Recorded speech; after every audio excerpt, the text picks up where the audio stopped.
弟兄姊妹平安，我係黃允傳道。今日我哋讀嘅經文係詩篇第37篇，呢首係一首字母詩，按照希伯來文字母嘅順序作句子嘅開首嚟編排，十分工整。聖經和合本裏面，單係惡人呢一個字喺呢首詩就出現咗13次咁多。因此，當我哋將整首詩分成3個段落嚟閱讀嘅時候，佢嘅內容都係圍繞住詩人俾讀者嘅忠告同埋教誨，讓人知道點樣面對惡人。第一個段落係1至15節，係詩人嘅忠告。詩人以2個不要嘅句子作開首，再以當點點點作為延續。第一節提及2類惡人，作惡的同埋那行不義的。面對惡人嘅時候，詩人教導我哋唔好發嬲，反而要保持冷靜，專心倚靠同埋等候耶和華。原因係呢一啲惡人會如草快被割下，又如青菜快要枯乾。惡人不過係人，生命同樣短暫，有一日終會衰亡。其次，詩人提到惡人同埋義人嘅下場嘅分別。惡人今日作惡傷害別人，他日就要承受惡果同埋被剪除。相反，義人倚靠上帝，他日必承受地土，得享安定。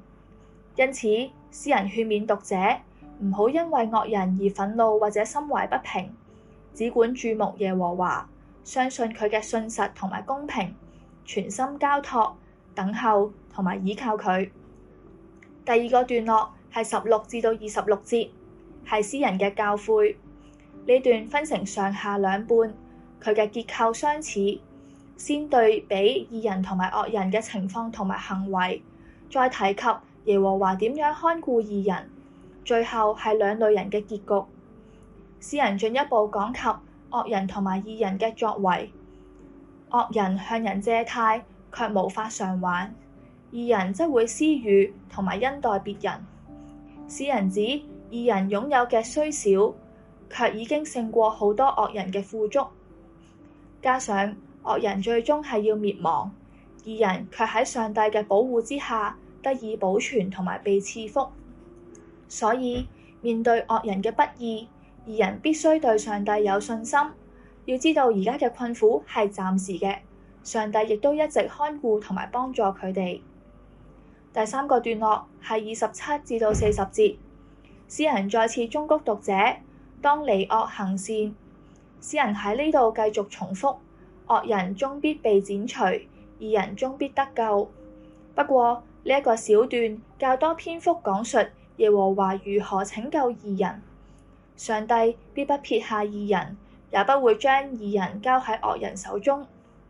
由始至終，上帝嘅手總係輔助義人，故此詩人勸勉讀者當等候耶和華，遵守佢嘅道，又要觀看同埋細察嗰個完全同埋正直嘅上帝嘅作為，就知道上帝所言屬實，佢係可信可靠嘅。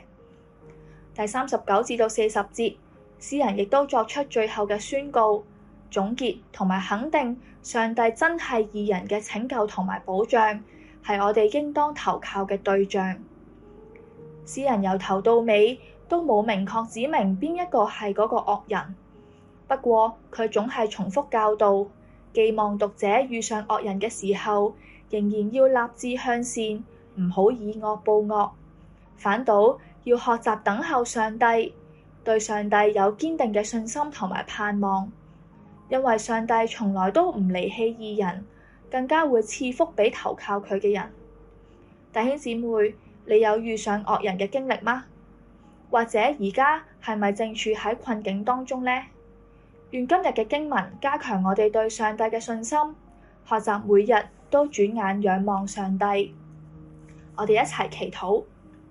親愛嘅天父，多謝你愛我哋，多謝你讓我哋每日都能夠經歷你嘅愛同埋恩典，又多謝你賜下話語，讓我哋能夠靠住你嘅話重新得力。